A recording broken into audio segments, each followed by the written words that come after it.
बिस्मिल्लाहिर्रहमानिर्रहीम। I hope you are all doing well. आज का हमारा जो टॉपिक है वो है 27th अमेंडमेंट। जैसे कि आप सबको पता है कि पाकिस्तान के अंदर जितने भी कॉम्पिटिटिव एग्जामिनेशन होते हैं उनके अंदर करंट अफेयर्स, पाकिस्तान अफेयर्स और ऐसे से रिलेटेड जो जितने पेपर होते हैं उनके अंदर सवाल एक्सपेक्टेड होते हैं कि पाकिस्तान की एडमिनिस्ट्रेटिव, कॉन्स्टिट्यूशनल और लेजिस्लेटिव सतह पे क्या चेंजेस हो रहे हैं। तो आज का हमारा टॉपिक है वो है 27th अमेंडमेंट। इससे पहले कि हम 27th अमेंडमेंट को डिटेल में पढ़ें, सबसे पहले कुछ बुनियादी चीज़ें हैं उन पे हमें गौर करना होगा। 27th अमेंडमेंट जो अप्रूव हुई है सेनेट से वो हुई है 10 नवंबर को, और नेशनल असेंबली से जो ये अप्रूव हुई है वो है 12 नवंबर को। अब सबको ये इल्म होगा कि पाकिस्तान के अंदर कोई भी अमेंडमेंट जब होती है तो पाकिस्तान ये लेजिस्लेटिव असेंबली दो हैं, एक लोअर और एक हायर। लोअर असेंबली को हम नेशनल असेंबली कहते हैं और अपर हाउस को जो हम सेनेट कहते हैं। कोई भी कानून तब तस्वर किया जाएगा जब वो दोनों असेंबलियों से पास होगा, यानी नेशनल असेंबली और सेनेट से। इसके बाद हम आ जाते हैं एक बुनियादी फ़र्क जो मेरे जहन में आया कि मैं आप लोगों को बताऊं कि अमेंडमेंट और ऑर्डिनेंस में क्या फ़र्क होता है। सबसे पहले आ जाते हैं अमेंडमेंट में। कहता है कि amendment is a formal change, addition और deletion made in existing piece of a legislation और अ कॉन्स्टिट्यूशन। और कहता है कि an ordinance is a temporary और a local law enacted directly by an executive authority like president, governor और mayor without passing through the standard legislative process. इसमें दो चीज़ें। सबसे पहले वो कह रहा है कि अमेंडमेंट का मतलब क्या है। अमेंडमेंट का मतलब क्या है, एक चेंज हो या एडिशन हो या कोई चीज़ उसमें से डिलीट करनी हो कानून के अंदर, जो एग्जिस्टिंग कानून हो उनके अंदर, मतलब जो पहले से कानून मौजूद हो उसी में ही हम अमेंड कर सकेंगे उसको।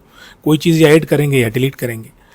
अब ऑर्डिनेंस का भी काम यही है, लेकिन ऑर्डिनेंस क्या है, वो है एज ए टेम्परेरी या लोकल लॉ, और अमेंडमेंट जो है ना वो परमानेंट लॉ है।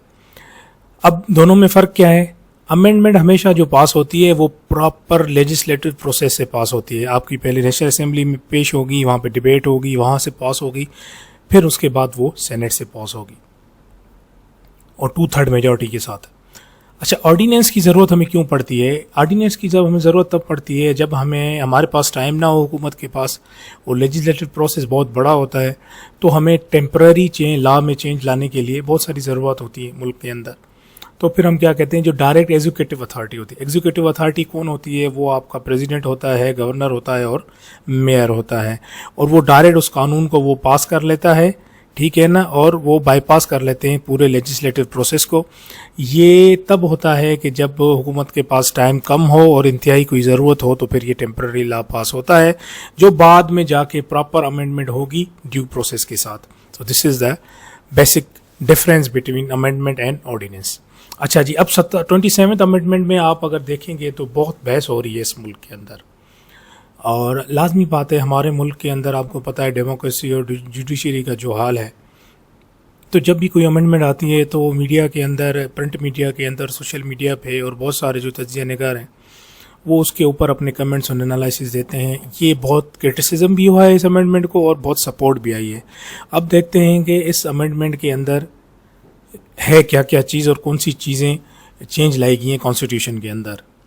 तो जी, सबसे पहले federal constitutional court FCC has been established as a apex court in Pakistan, while Supreme Court has been reduced to a final appellate court for civil and criminal cases.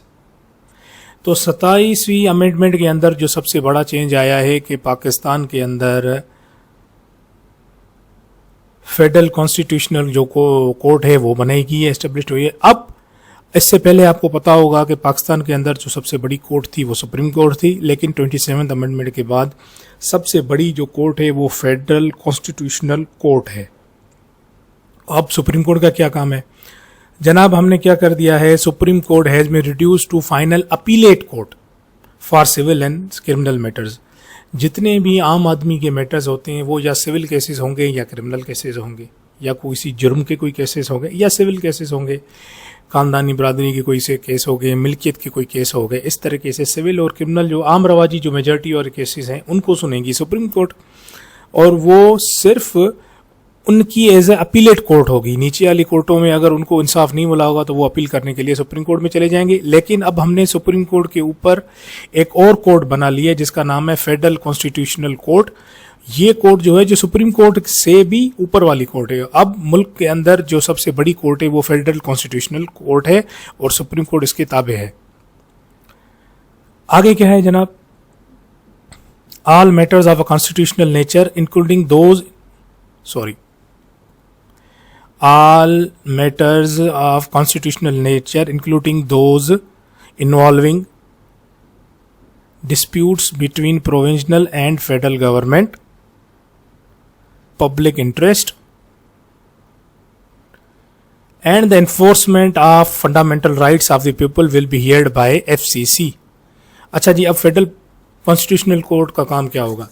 सबसे पहले तो हमने ये समझ लिया कि भाई सिविल और क्रिमिनल केसेस जो है ना वो तो उनकी जो अपील होगी वो तो सुप्रीम कोर्ट में होगी एज यूजुअल।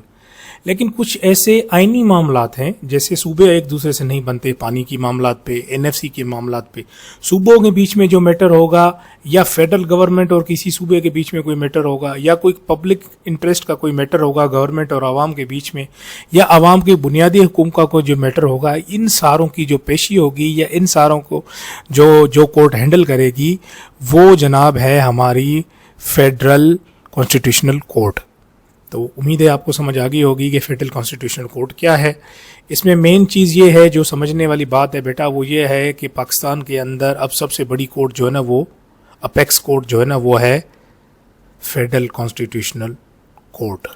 चलें जी अब आगे चलते हैं। इसके अलावा और क्या चेंजेस लाई गई हैं जनाब? इसके अलावा मुल्क के अंदर जो पहले से मौजूद एक इदारा था जुडिशल कमीशन ऑफ पाकिस्तान, पहले मैं ये पूरा पैराग्राफ पढ़ता हूँ फिर इस पर डिस्कस करते हैं। Judicial commission of Pakistan which selects जजेस for elevation to supreme court, the FCC यानी federal constitutional court and the high court by voting will be dominated by political executive branch. Only 5 of 13 members of the Judicial Commission of Pakistan will be judicial appointments, 2 executive appointment FCC judges, 2 senior most judges of Supreme Court and 1 more judge of either court। अच्छा जी, आप सबको पता होगा कि पाकिस्तान के अंदर जितनी भी हाई कोर्ट और सुप्रीम कोर्ट है इनके जज सिलेक्ट करती थी जुडिशल कमीशन ऑफ पाकिस्तान, यानी जुडिशरी के अंदर एक उनका अपना इदारा था, बल्कि है अभी भी, जुडिशल कमीशन ऑफ पाकिस्तान वो सिलेक्ट करता था जजेस को, हाई कोर्ट के जज और सुप्रीम कोर्ट के जज, और जो जूरी मतलब हाई कोर्ट जो बड़े जजेस है वो ये सिलेक्ट करता था। अब हमने क्या किया है कि इस अमेंडमेंट के बाद 27th अमेंडमेंट के बाद इस प्रोसीजर को थोड़ा चेंज किया है, क्योंकि 27th अमेंडमेंट के पहले सारे ही जजेस जो हैं वो हमारे judicial commission of Pakistan select करती थी, और उसमें हमारी जो लेजिस्लेटिव यानी हमारी पार्लियामेंट्स, हमारी जो एग्जीक्यूटिव यानी हमारे सदर और वजीर आजम, इन दोनों ब्रांचेस का कोई भी अमल दखल नहीं था। लेकिन 27th अमेंडमेंट के बाद अब हमारी लेजिस्लेटिव और पॉलिटिकल यानी ये एग्जीक्यूटिव और जो हमारी जो पॉलिटिकल लोग हैं जो असेंबलियों में बैठे हुए हैं इनका अमल दखल है। वो कैसे है कि 13 में से 5 जजेस वो तो judicial commission of Pakistan appoint करेगी, 2 एग्जीक्यूटिव अपॉइंटमेंट FCC। एग्जीक्यूटिव का मतलब क्या है? एग्जीक्यूटिव ब्रांच का मतलब होता है यानी हुकूमत, समझ गए आप? एग्जीक्यूटिव ब्रांच का मतलब होता है यानी आपके वजीर आजम या आपका सदर, 2 जजेस FCC के वो हायर करेंगे। उसके बाद 2 सीनियर मोस्ट जजेस, सुप्रीम कोर्ट के जो 2 सीनियर जजेस होंगे वो अपॉइंट होंगे, और एक और जज होगा जो झेली कोर्टें यानी अदर कोर्टें यानी जो हमारे हाई कोर्ट्स हैं या सूबे लेवल पे जो हमारी कोर्टें हैं उन कोर्ट से आएगा। बुनियादी फ़र्क क्या है? देखिए, जो इस 27th अमेंडमेंट से पहले जुडिशल कमीशन ऑफ पाकिस्तान के पास फुल इख्तियार था कि वो 13 की 13 जजेस खुद अपॉइंट करे, जितने भी सुप्रीम कोर्ट्स और हाई कोर्ट्स के जजेस हैं। अब क्या हुआ? अब उनमें चेंजिंग आ गई। अब जुडिशल कमीशन ऑफ पाकिस्तान 13 में से सिर्फ 5 जजेस अपॉइंट कर सकेगा, बाकी 7 जजेस जो है ना वो या एग्जीक्यूटिव ब्रांच यानी वजीर आजम या सदर अपॉइंट करेंगे, या जो हमारी लेजिस्लेटिव ब्रांच है या हमारे जो पॉलिटिशियंस हैं वो बैठ के उसको अपॉइंट करेंगे, छोटी कोर्टों से बड़ी कोर्टों में उन जजेस को ले आएंगे। इसका मतलब ये हो गया कि अब हमारी जो जुडिशरी है اس کو ہم نے انڈر کر دیا ہے under the influence of government and politicians. چلیں جی اب آگے چلتے ہیں جناب. اب نیکسٹ کیا چینجز آئے ہیں؟ سب سے پہلے تو یہ پڑھ لیتے ہیں پورا paragraph. Before 26th amendment, judges of Supreme Courts were selected by Judicial Commission of Pakistan, which has a majority of judicial members. This means that the judiciary was selecting judges from itself without being outvoted by executive representatives on judicial commission of Pakistan. یہ اسی چیز کی تشریح ہے جو میں نے آپ کو کہا کہ امینڈمنٹ کے پہلے جوڈیشل کمیشن آف پاکستان سارے ججز اپوائنٹ کرتی تھی، لیکن اب وہ انفلوئنس ہو رہی ہے یا ان کے جو پاورز کم ہو گئے، کیونکہ اب جو ہمارا ایگزیکٹو برانچ ہے مطلب صدر اور وزیر اعظم وہ بھی ججز کو اپوائنٹ کریں گے. چلیں جی نیکسٹ چلتے ہیں.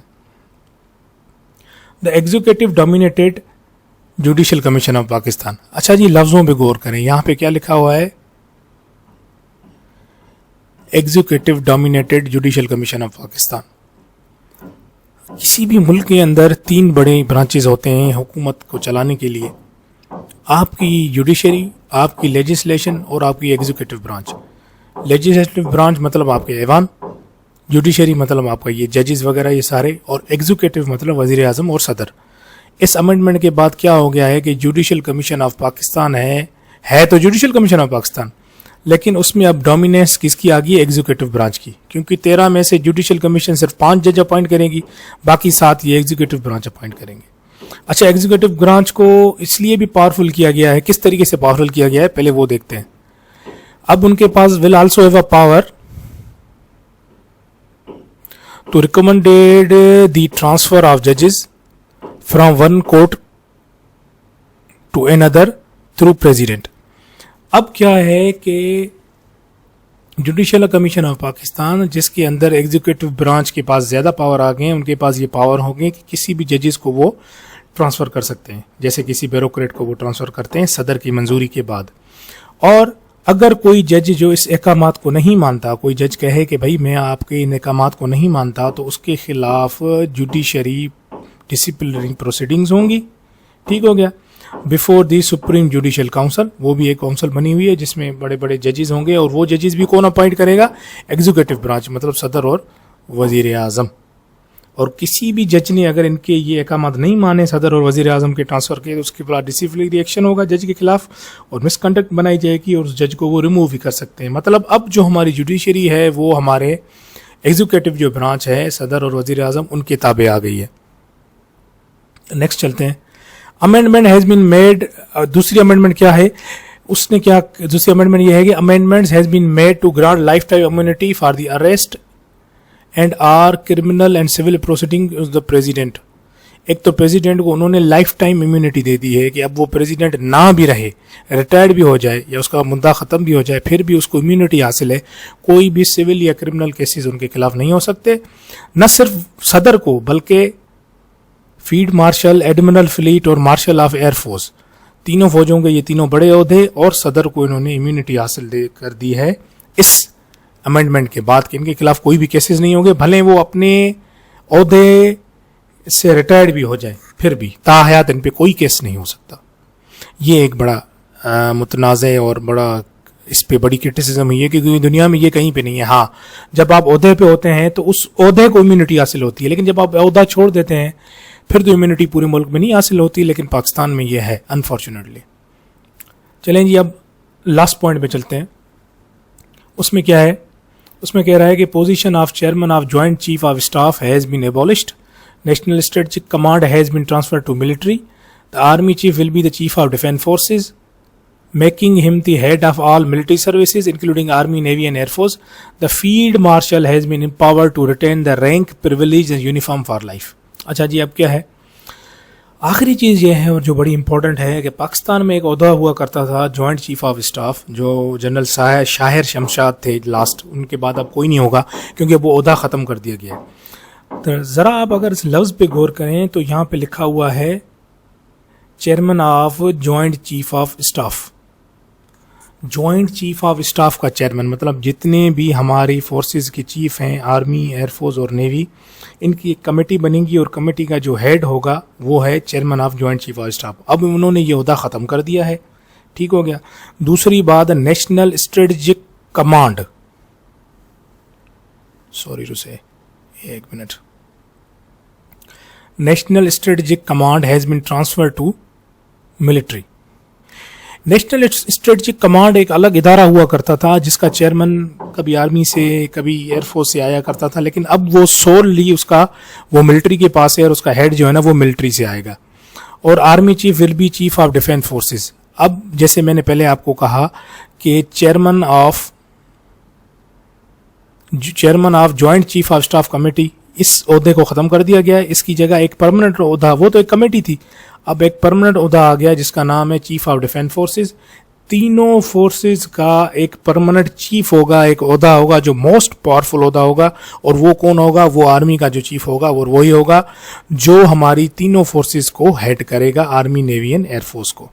اچھا جی, لاسٹ بٹ ناٹ لیسٹ اس کہتا ہے field marshal has been empowered to retain the rank, privilege and uniform for life. جو فیلڈ مارشل کا عہدہ جو متعارف کیا گیا ہے اس امینڈمنٹ میں, پچھلے جب ہم نے پڑھا پچھلے پوائنٹ میں, تو جس طرح صدر کے پاس امیونٹی تاحیات حاصل تھی, اسی طرح فیلڈ مارشل کو ان کے رینک, ان کے پریولیج اور وہ یونیفارم تاحیات ان کو حاصل ہوگی. تو یہ تھا 27th امینڈمنٹ, یہ اس کی مین پوائنٹس تھی. ان کو آپ پڑھیں بار بار, کوئی چیز سمجھ میں نہیں آ رہی ہے تو آپ کمنٹ میں لکھیں, کوئی ٹاپک آپ سمجھنا چاہ رہے ہیں وہ بھی آپ کمنٹ میں لکھ دیں. یہ ہماری سیریز چلتی رہے گی, نیشنل افیئرز, کرنٹ افیئرز اور پاکستان اوور سے ریلیٹڈ جتنے بھی ٹاپکس ہوں گے ہم ایسے لیکچرز بناتے رہیں گے اور اپلوڈ کرتے رہیں گے. آپ کے پاس کوشچن آ سکتا ہے, اینالائز کریں 27th امینڈمنٹ آف پاکستان کو, اور 27th امینڈمنٹ جو ہوئی ہے پاکستان کانسٹیٹیوشن میں, اس کے پاکستان کی جمہوریت اور جوڈیشری پہ کیا اثرات ہوں گے, اس ٹائپ کے کوشچن ہوں گے. اور ان کوشچن کو سمجھنے کے لیے اب آپ ہماری جو کلاسز ہیں ریگولر ان کو جوائن کریں. اللہ حافظ, تھینک یو.